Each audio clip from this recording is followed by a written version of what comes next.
오늘은 주기율표입니다.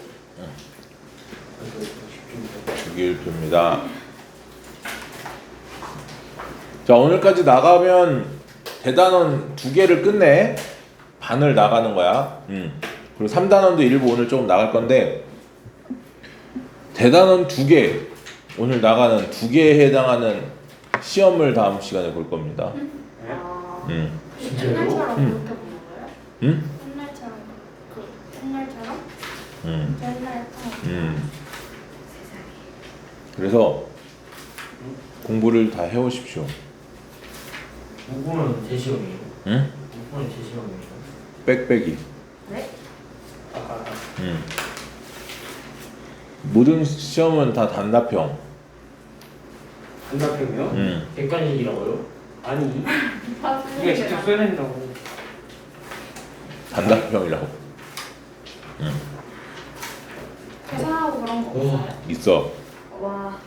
간단한 계산이 있어. 아무튼 그래서 열심히 공부해 오십시오. 차이 나눠보이죠. 자, 오늘 110페이지 주기율표. 주기율표.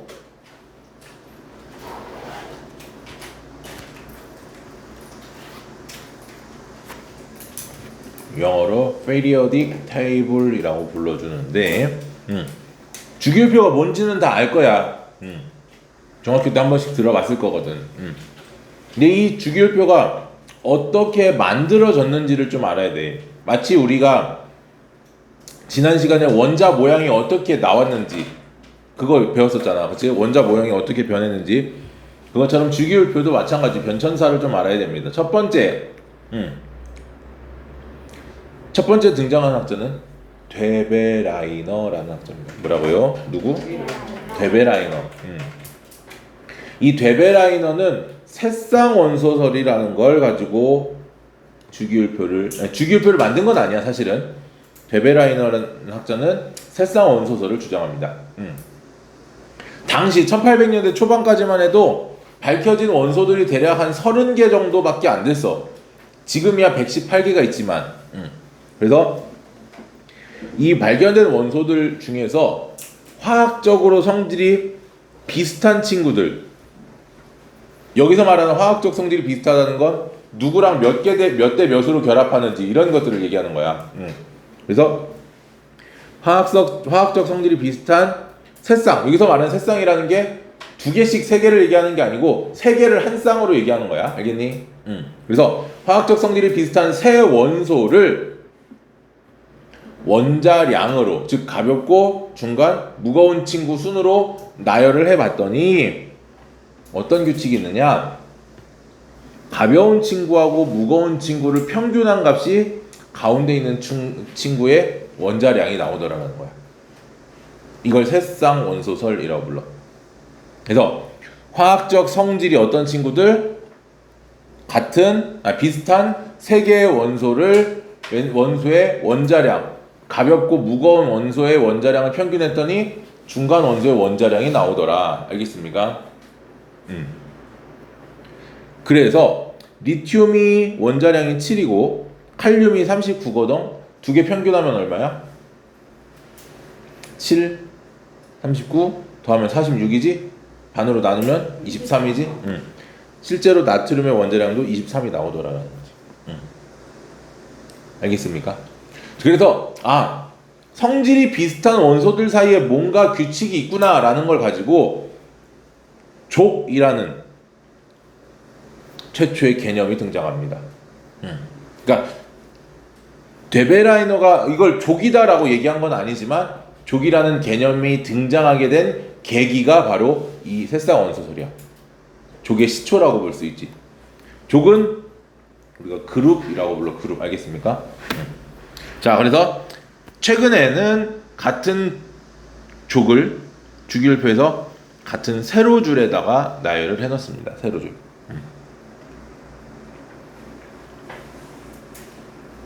됐지요? 두 번째, 뉴렌즈 또는 뉴렌즈라고 부르는 학자. 뉴렌즈의 옥타브설. 피아노 치는 사람, 칠 줄 아는 사람. 한 옥타브가 몇 건반이야? 도에서부터 반은 빼고 8개지. 도에서 도까지 8. 도, 레, 미, 파, 솔, 라, 시, 도. 그치? 자, 옥타라는 뜻이 몇 개다라는 뜻이야? 8이라는 뜻이야. 그리스 숫자로 8이야, 옥타가. 그래서 이 뉴렌즈 같은 경우도 뭐냐면 당시에 발견된 원소들을 쭉 나열을 원자량 순으로 쭉 나열을 해봤더니 8개마다 비슷한 성질을 갖는 친구가 나오더라라는 거야. 8개마다. 알겠습니까? 아까 데베라이너가 했었던 그 비슷한 성질을 갖는 원소가 8개, 원자량 8개마다 등장을 하더라라는 거야. 알겠니?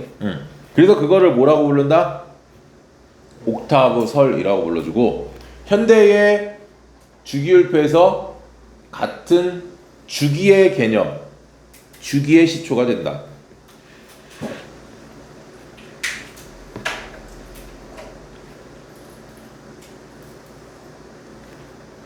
주기는 이렇게 가로줄입니다.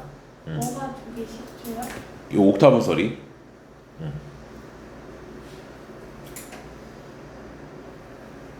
세 번째, 러시아의 인쇄공. 화학자 아닙니다. 러시아의 인쇄공. 인쇄공이 뭐야? 인쇄, 책 인쇄하신. 그래서 인쇄를 하던 멘델레예프라는 학자가 인쇄를 하다 보니까 모든 원고들이 다 그 인쇄소로 들어올 거 아니야. 책 읽는 걸 되게 좋아했어. 그래서 당시에 들어오던 그런 것들, 정보들을 굉장히 잘 알고 있을 때 과학을 전공한 사람이 아니야.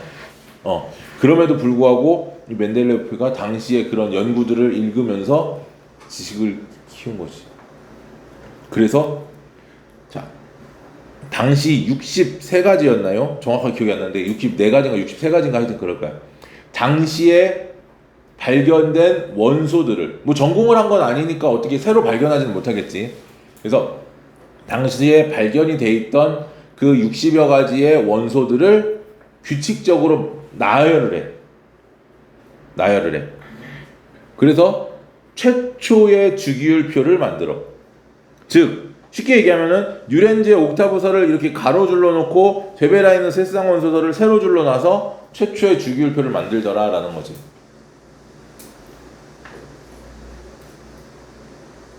그러다 보니까 중간에 뭐야? 성질이 뭔가 있는데 비는 애가 생겨. 그래서 발견되지 않은 원소의 성질을 예언을 하고, 또 원자량 순으로 배열을 했더니 몇몇의 성질들이 주기성에 맞지 않는 경우들이 나타나기도 했었어. 다만 최초의 주기율표를 발견하신 분이고, 그리고 발명 사실은 발명했고, 그리고 새로운 원소들까지 미리 예측까지 해놨습니다. 그래서 노벨 화학상 후보의 최종 후보까지 올라가. 아쉽게 수상은 못하지만. 여기에서 우리가 교훈은 두 가지를 얻을 수 있지. 첫 번째, 뭐든지 열심히 읽자. 두 번째, 새로운 지식을 받아들이는 걸 두려워하지 말자. 화학 전공자가 아닌데도 불구하고 지금 여기 이름이 이렇게 올라가는 거란 말이야. 열심히 해.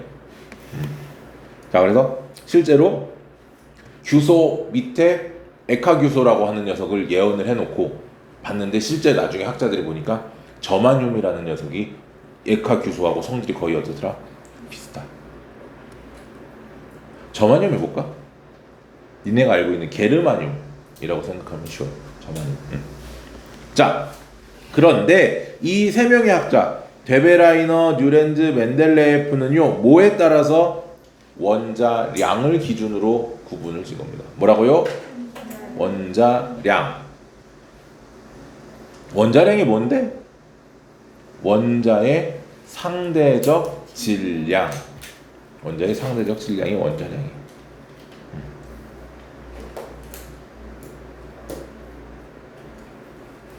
됐죠? 그런데 이후에 1900년대에 들어서 모즐리라는 학자가 X선을 이용해서 X선이 발견이 됐잖아. X선이 뭔지 알지? 엑스레이. X선이 노벨 1대 물리학상이 X선을 발견한 갑자기 이름이 생각이 안 나네. 까먹었네. 하여튼 1대 물리학상 수상자가 이 노벨 그 X선을 발견을 해서 저기 된 거야. 아무튼 그래서 이 모즐리가 그 X선을 이용을 해서 원소들을 원자 번호 순으로 다시 배열을 해. 원자량과 원자 번호의 차이. 원자량은 원자의 상대적 질량. 뭐하고 뭐로 이루어져 있었어? 양성자와 중성자로 이루어져 있었어. 왜? 원자량이라는 게 질량수를 기준으로 만들었기 때문에. 반면에 원자 번호는 뭐야? 양성자만 얘기를 하는 거야. 알겠습니까? 예를 들면 이거지. 나보다 늦게 태어났는데 나보다 키가 더 클 수도 있고 몸무게가 더 무거울 수도 있잖아. 그치? 나보다 먼저 태어났는데도 작을 수도 있잖아. 무조건 먼저 태어난다고 뭐 크다는 건 아니잖아. 그치? 똑같은 거야. 원자들도 원자 번호가 작은데 중성자 수가 더 많아서 더 무거울 수도 있단 말이야. 그래서 아예 그걸 제외하고 뭐로? 원자 번호로 배열을 하는 거야. 마치 니네를 몸무게로 나누는 게 아니라 뭘로? 생일 순으로 나누는 것 같은 느낌인 거지. 그래서 뭘로? 원자 번호로 배열해서 현대 주기율표를 만들어 냈더라.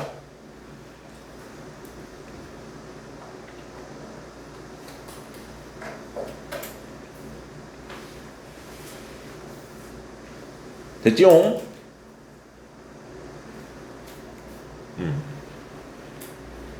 우리가 지금 쓰는 건 모즐리가 만든 건 아니야.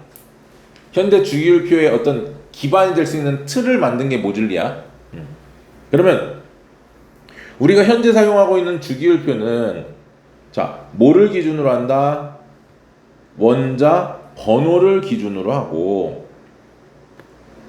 일정한 간격을 두고 비슷한 화학적 성질, 여기서 말하는 화학적 성질이 아까 얘기했던 것처럼 결합하는 그런 성질들을 얘기를 하는 거야. 얘들을 갖는 원소가 주기적으로 나타나게 표현을 합니다. 그래서 이 두 개, 족과 주기를 좀 반드시 기억을 하셔야 돼요. 족과 주기. 족은 주기율표에 세로줄을 얘기해. 그래서 세로줄이 총 18개가 있어. 1족, 2족, 3족, 4족, 5족, 6족, 7족, 8족, 9족, 10족 해가지고 18족까지. 주기는 가로줄을 얘기를 하고 1주기, 2주기, 3주기, 4주기, 5주기, 6주기, 7주기까지 있습니다. 미리 얘기를 하면 이 족은 원자과 전자, 지난 시간에 우리 그렸었지. 원자과 전자 찾았지. 그 원자과 전자를 가지고 나눈 거야. 원자과 전자가 같은 애들이 화학적 성질이 비슷하기 때문에 걔들이 같은 족이 돼. 알겠니? 뭐 있었어? 수소하고 리튬하고 나트륨하고 칼륨이 원자과 전자가 한 개였었어. 뭐 기억이 나야지. 뭐 숫자를 내면 뭐해. 기억을 못하는데. 그렇게 한- 바로바로는 못 한 나온다. 10번은 더 그려봐야 바로바로 나오려나? 응? 다음 주기는 바닥 상태의 원자가 바닥 상태야. 에너지가 가장 안정한 바닥 상태의 원자에서 원자과 전자가 몇 번째 껍질에 존재하는지를 가지고 나누는 거야. 1주기는 첫 번째 껍질에, 2주기는 두 번째 껍질, 세 번째 뭐 3주기는 세 번째 껍질, 이런 식으로. 알겠습니까? 그래서 이렇게 족과 주기를 나누고 금속 원소는 왼쪽과 가운데 위치해. 이렇게 나눠 보니까 금속 원소는 왼쪽과 가운데, 비금속 원소는 오른쪽에 위치를 하더라. 그리고 그 사이에 뭐가 존재한다? 준금속이 존재한다.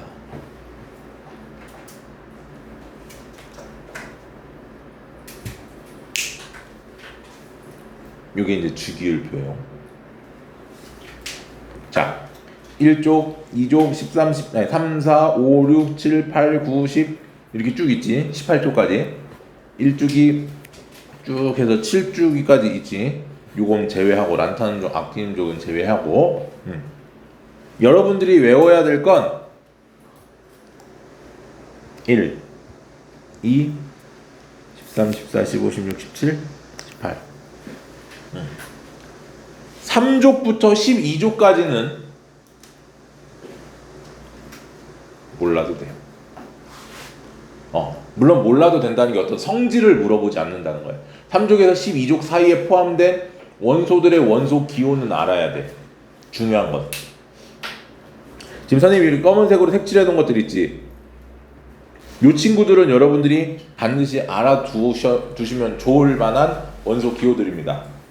요거 빨리 체크하고 넘어갑니다.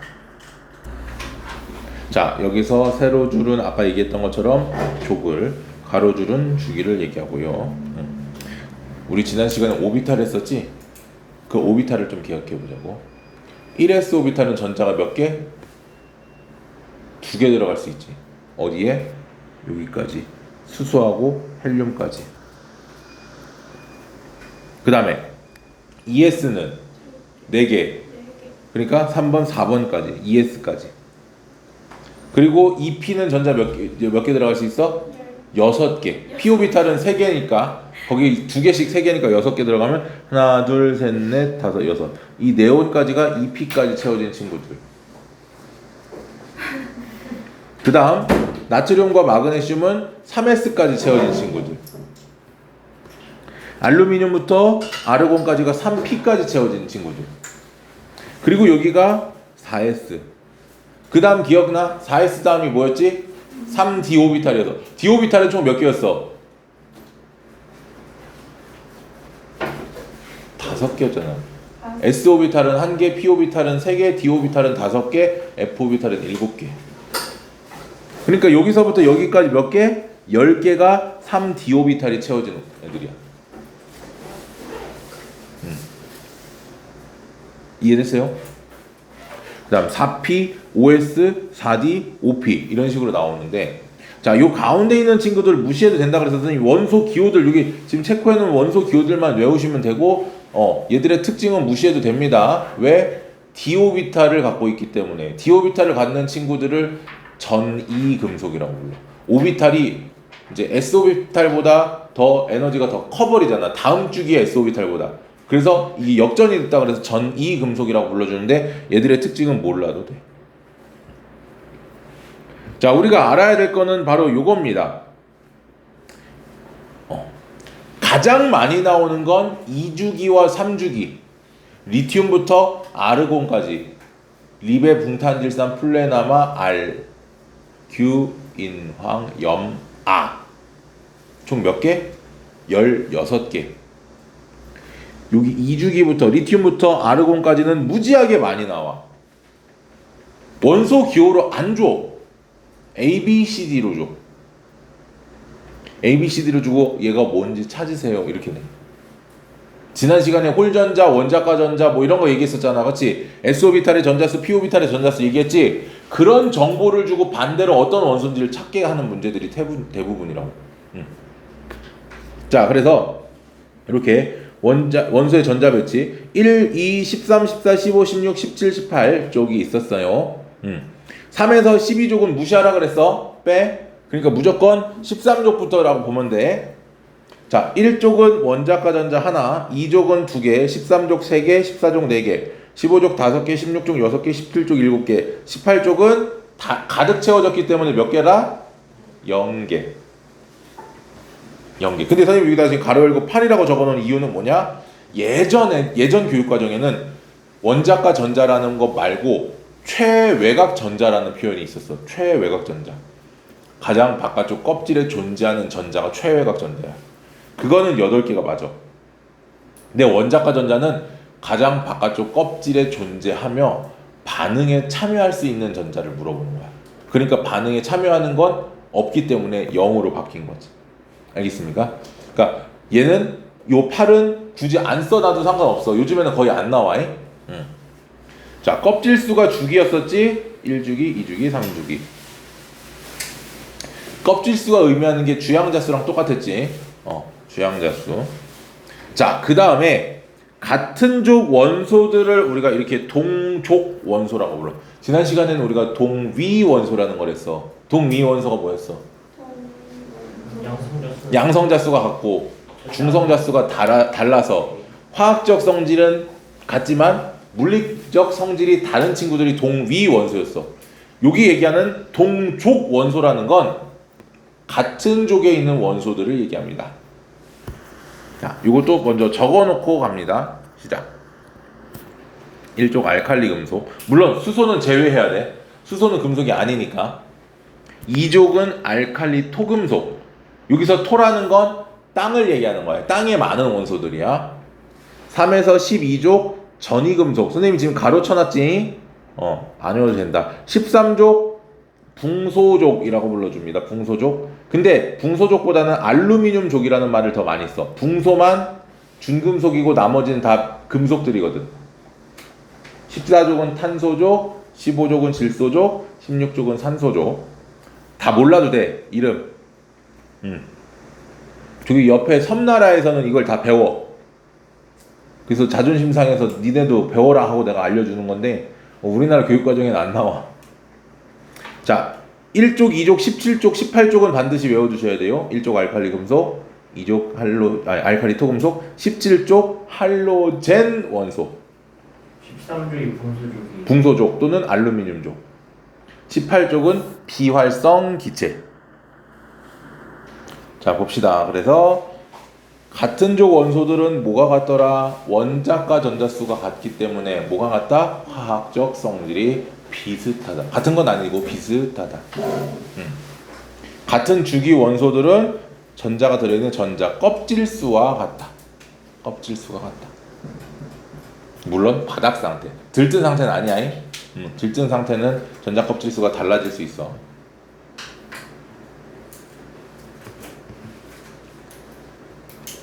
자, 그래서 이렇게 주기율이 나타나는 까닭은 조금 전에 얘기했던 뭐가? 원자과 전자수가 주기적으로 1, 2, 3, 4, 5, 6, 7, 0 1, 2, 3, 4, 5, 6, 7, 0 이런 식으로 원자과 전자수가 주기적으로 변하기 때문에 주기율표를 우리가 주기적으로 표현할 수 있더라. 그러면 다시 앞으로 좀 가볼게. 여기 보면은 얘들아 이렇게 배경이 약간 놀이끼리한 이 친구들 있지? 금속들이야. 녹색 초록초록한 애들 있지? 수소부터 해서 이렇게 비금속이야. 중간에 이렇게 푸르딩딩한 애들 있지? 준금속이야. 보통 우리가 이제 화학에서는 금속, 비금속, 준금속 이렇게 얘기를 하고 물리에서는 보통 도체, 절연체, 반도체 이렇게 얘기를 하지.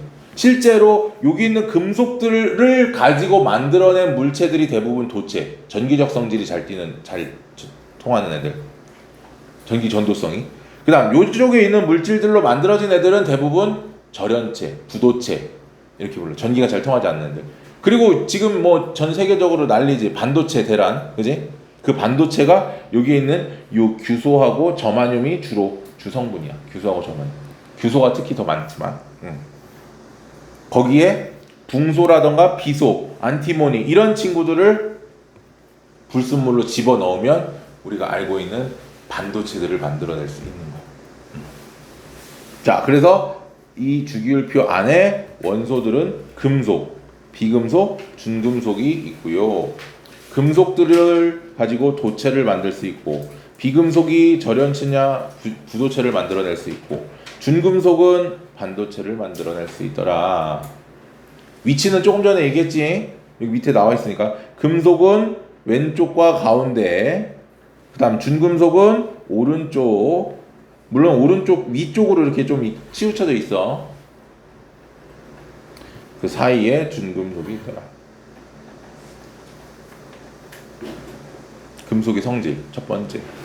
금속은 전자를 잃고 양이온이 되기 쉽다. 금속은 양이온이 되기 쉽다. Why? 원자과 전자수가 몇 개거든? 보통 1개에서 3개거든.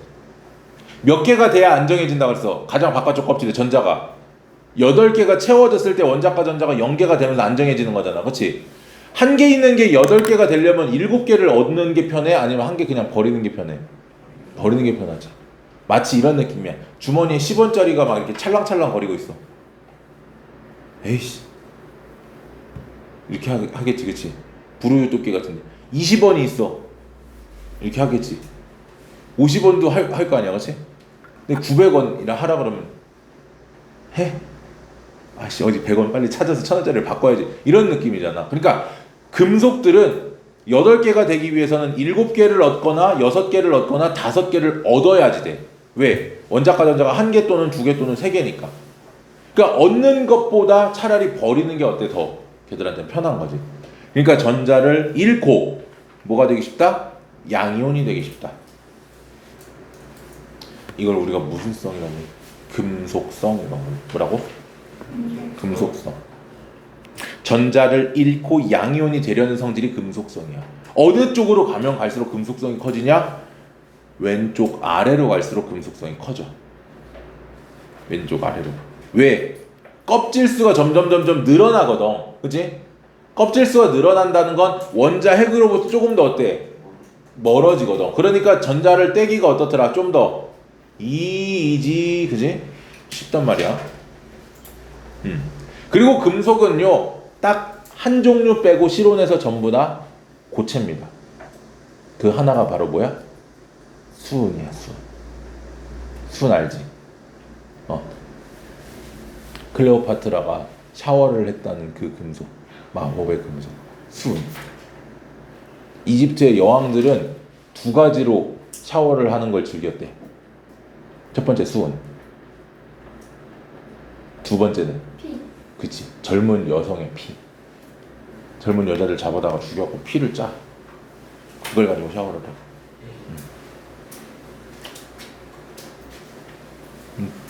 진짜요라고는 하지 마.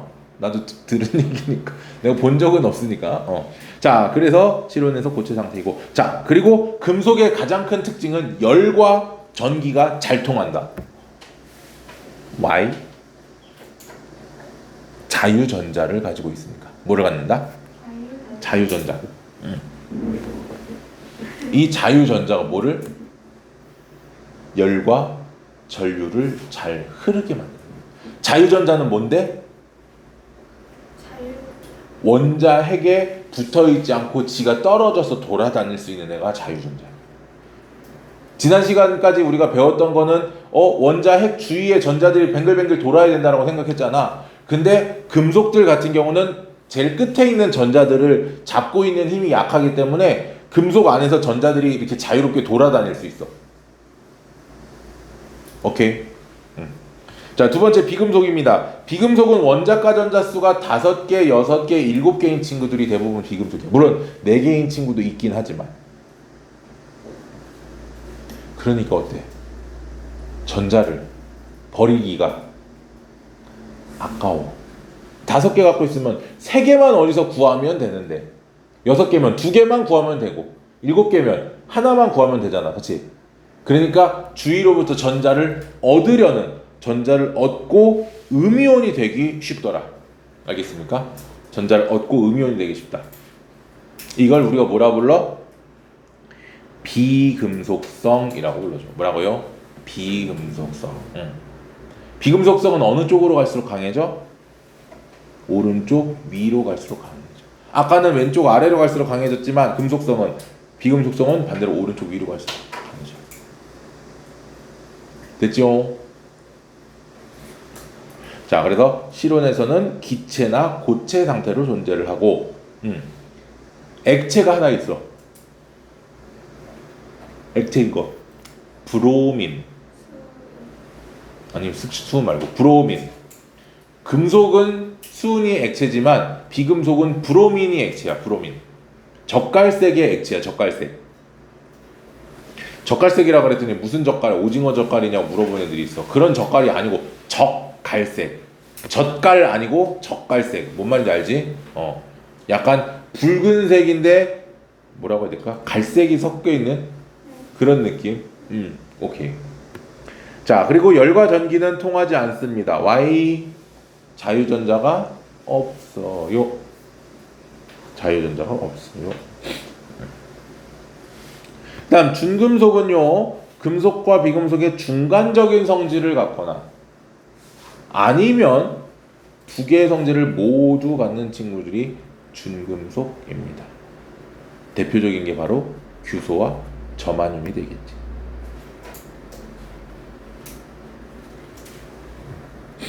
자, 밑에 동족원소 아까 했던 그 내용이에요. 그래서 동족원소들의 특징을 좀 얘기를 하면 알칼리 금소는 수소를 제외한 1족 원소이고요. 원자과 전자가 몇 개? 한 개. 몇 개의 전자를 잃어? 그러니까 한 개를 잃어. 그래서 한 개를 잃고 뭐 한다? 일가 양이온이 되기 쉽다. 반응성이 매우 커서 공기 중에 산소나 물과 쉽게 반응한다. 반응성이 매우 크다. 나트륨 물에다 집어 던지면 폭발해. 칼륨도 폭발하고. 그래서 반응성이 매우 크더라. 어디로 갈수록? 아래쪽으로 갈수록 반응성이 더 커져.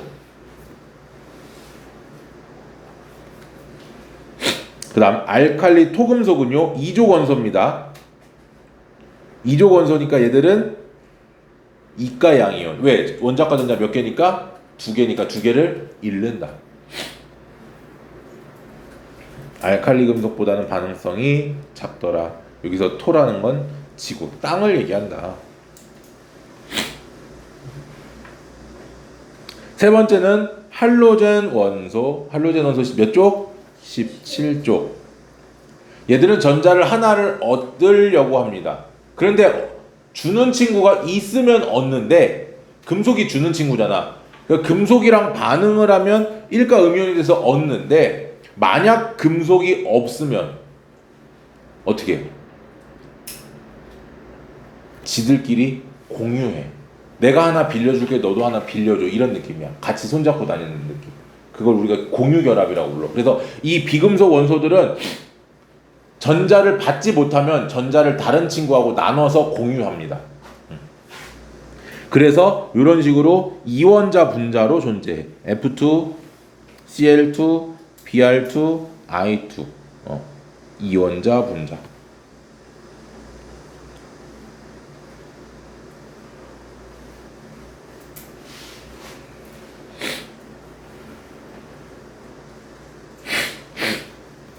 얘도 마찬가지로 전자를 얻으려는 게 반응성이고요. 금속의 반응성과 비금속의 반응성은 반대입니다. 금속의 반응성은 전자를 주려고 하는 성질이고 비금속의 반응성은 전자를 얻으려는 성질이야. 알겠니? 얘들은 반응성이 어느 쪽에 들수록 위쪽으로 올라갈수록 오히려 커진다. 금속은 아래로 내려갈수록 커졌지만. 마지막 18쪽 비활성 기체. 헬륨, 네온, 아르곤 같은 친구들이 있고 이미 너무나 안정적이야. 안정적이기 때문에 다른 원소들과 거의 반응을 하지 않는다.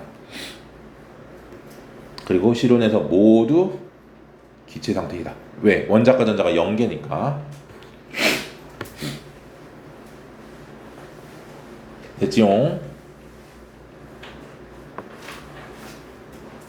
그러면 주기율표 끝.